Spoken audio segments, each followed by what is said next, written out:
Imagine that. You are walking in the park now, the sun shines your shoulders, fast footsteps. Relax. You think this is just an ordinary walk, right? But at this very moment, inside your body, there's a war going on that you can't see. Deep in your abdomen, the fat cells wrapped tightly around your liver, intestines, and kidneys are being slowly loosened by an invisible hand. Those visceral fats that have been deposited for years are now being marked by your body as targets to be burned. But here's the thing. It all really begins the moment you take the first step. After about 30 minutes of walking, what really determines how efficiently you burn fat? Is it your speed, or is time itself the real switch? Most people walk for years without ever knowing exactly when the fat-burning engine inside their body truly begins to activate. Today, we're going to answer that question with science, accurately, down to the minute and even down to the cellular level. Your body is an incredibly sophisticated energy management machine. It has a strict order for how it uses fuel. Think of it like a company during financial stress. It spends the cash already in the checking account before it sells off long-term assets. Your body works the same way. The moment you begin walking, your muscle cells suddenly need a large amount of energy. The body's first reaction is not to burn fat. Instead, it uses the quickest available fuel first.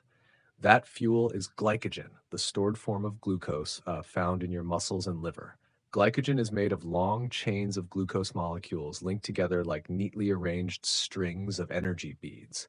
They can be rapidly broken apart and converted into ATP, the energy currency of your cells. ATP is what powers every muscle contraction in your body. During the first 5 to 7 minutes after you start walking, your body relies heavily on this glycogen system. Your heart beats faster, your breathing becomes slightly deeper, your muscles warm up. You may feel a subtle sense of excitement or alertness. That feeling isn't imaginary. Your nervous system is activating. Adrenaline and norepinephrine begin to rise slightly, preparing your entire body for movement and action. But at this stage, visceral fat has barely started moving.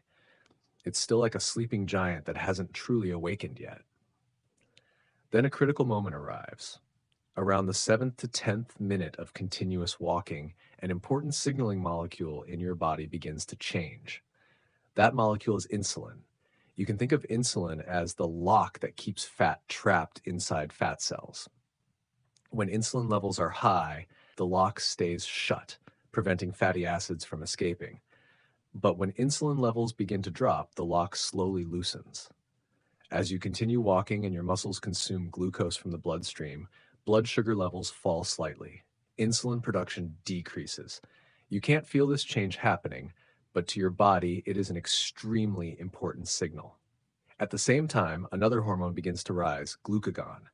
If insulin is the lock, glucagon is the key. Produced by the pancreas, glucagon tells fat cells that it's time to open up and release stored fat so the muscles can use it for energy. This rise in glucagon becomes the first real command for visceral fat to start mobilizing. But commands alone are not enough. To actually break down fat, the body activates something called hormone-sensitive lipase, a protein that acts like a dismantling worker inside fat cells. Its job is to take large triglyceride molecules and break them into smaller fatty acids. Those fatty acids are then released into the bloodstream and transported to muscle cells. This process is known scientifically as fat mobilization. And the point when it truly begins accelerating happens around 15 to 20 minutes into continuous walking. This is a major turning point. At this stage, your body's fuel source begins shifting fundamentally. Glycogen contribution starts decreasing while fat oxidation increases. Inside your muscle cells are tiny structures called mitochondria, microscopic engines that convert nutrients into ATP. Now they begin receiving more and more fatty acids as fuel, and visceral fat becomes one of the major energy sources feeding this process. Why visceral fat specifically instead of the fat under your skin? Because visceral fat is biologically different from subcutaneous fat. Visceral fat cells contain a much higher density of adrenaline receptors. the antennas that receive fat-burning signals. When you exercise and adrenaline levels rise, visceral fat responds much more quickly and aggressively than subcutaneous fat. In other words, visceral fat is more sensitive to exercise signals and easier to mobilize. That may sound surprising, but it's true. The same metabolic activity that makes visceral fat dangerous also makes it easier to target and burn. Visceral fat constantly releases inflammatory substances into the bloodstream, interfering with insulin function and placing chronic stress on the liver and heart. But that high activity also means it reacts quickly to aerobic exercise like walking. Research from Harvard Medical School and Duke University has shown that aerobic walking is particularly effective at reducing visceral fat, often more effective than reducing subcutaneous fat. In fact, even when body weight changes very little, regular walking can still significantly reduce waist circumference and visceral fat area. That's why many people notice their waist shrinking before they see major changes on the scale. The pants become looser, even though body weight remains relatively stable. That is one of the clearest signs that visceral fat is being reduced. Now let's continue further down the timeline. At around 20 minutes into your walk, fat mobilization is operating at full speed. But something even deeper is happening inside your cells. A powerful energy sensor called AMPK becomes activated. AMK acts like a warehouse manager, constantly monitoring the energy status of your cells. As ATP levels fall and AMP levels rise, AMPK senses that energy supplies are running low. In response, it initiates emergency energy producing procedures. One of the most important is forcing open the pathway for fat oxidation. AMPK suppresses the production of malonyl-CoA, a substance that normally blocks fatty acids from entering mitochondria. When malonyl-CoA levels fall, fatty acids can finally enter the mitochondria freely and be completely oxidized for energy. This mechanism becomes strongly activated between 20 and 30 minutes of walking. At the same time, another important process begins inside your muscles. Your muscle cells contain glucose transporters called GLUT4. Most of the time, these transporters remain inactive inside the cells. But during sustained movement, muscle contraction signals cause GLUT4 to move to the cell surface and absorb glucose directly from the bloodstream. Remarkably, this process does not require insulin.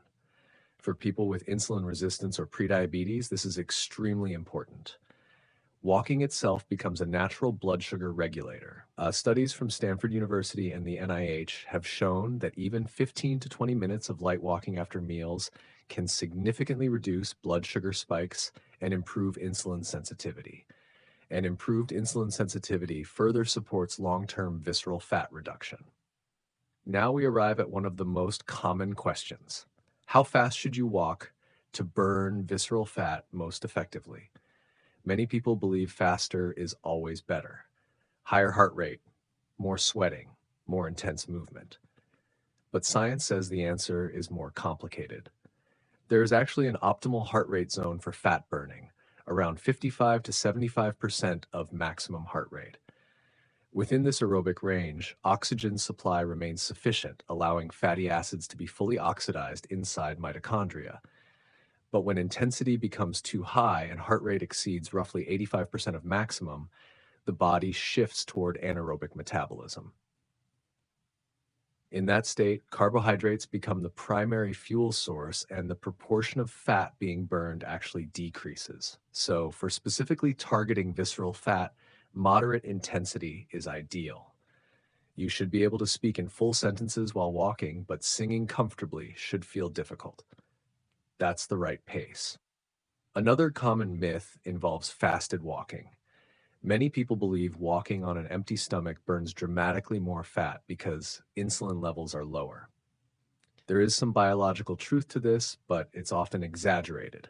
Yes, fat mobilization begins slightly faster during fasted exercise because insulin levels are already low.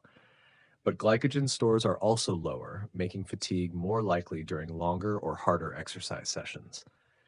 Some research also suggests prolonged fasted exercise may increase muscle protein breakdown. Studies comparing fasted versus fed walking found that over a full 24-hour period, total fat oxidation differences were minimal.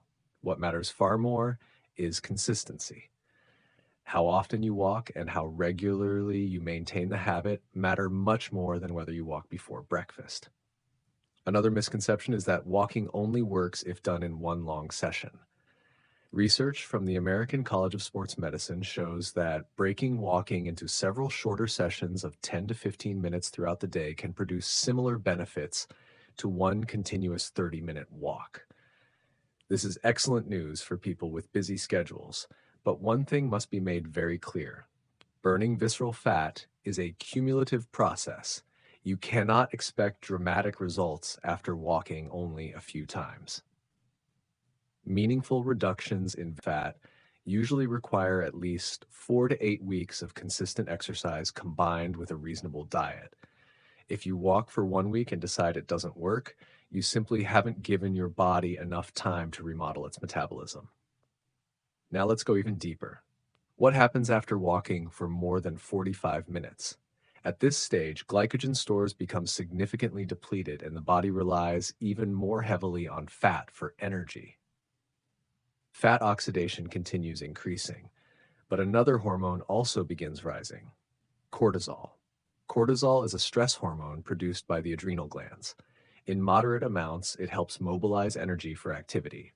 But if exercise becomes excessively prolonged, cortisol may rise too high and begin increasing muscle protein breakdown. For most people, walking sessions between 30 and 60 minutes provide an ideal balance, maximizing visceral fat mobilization without excessively elevating cortisol. Walks lasting longer than 90 minutes without carbohydrate replenishment may increase the risk of muscle breakdown. Certain groups of people should also exercise caution. Individuals with severe cardiovascular disease, recent heart surgery, major joint problems, or type 1 diabetes should consult a physician before beginning a new exercise routine.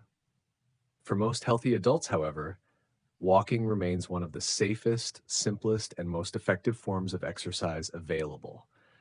No expensive equipment, no gym membership, no advanced training, just a pair of comfortable shoes and the willingness to take the first step. So let's summarize everything. During the first 7 to 10 minutes of walking, your body mainly uses glycogen stored in muscles and the liver. Then insulin begins dropping and glucagon rises, activating the release of fat from fat cells. Around 15 to 20 minutes, AMPK activation accelerates fat oxidation dramatically. Fatty acids flood into mitochondria, and visceral fat burning enters a highly efficient stage. After 30 minutes of moderate walking, your body is burning fat at a very significant rate, with visceral fat contributing heavily to the fuel supply.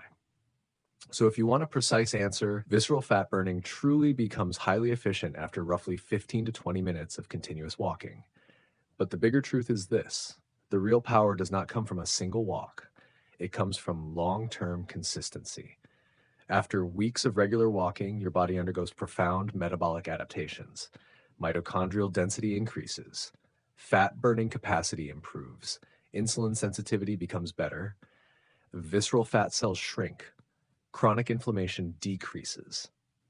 This is not just about weight loss. It is about restoring your metabolism and rebuilding your health through sustained movement. Human beings evolved to walk. For millions of years, walking shaped our metabolism, cardiovascular system, nervous system, and physiology.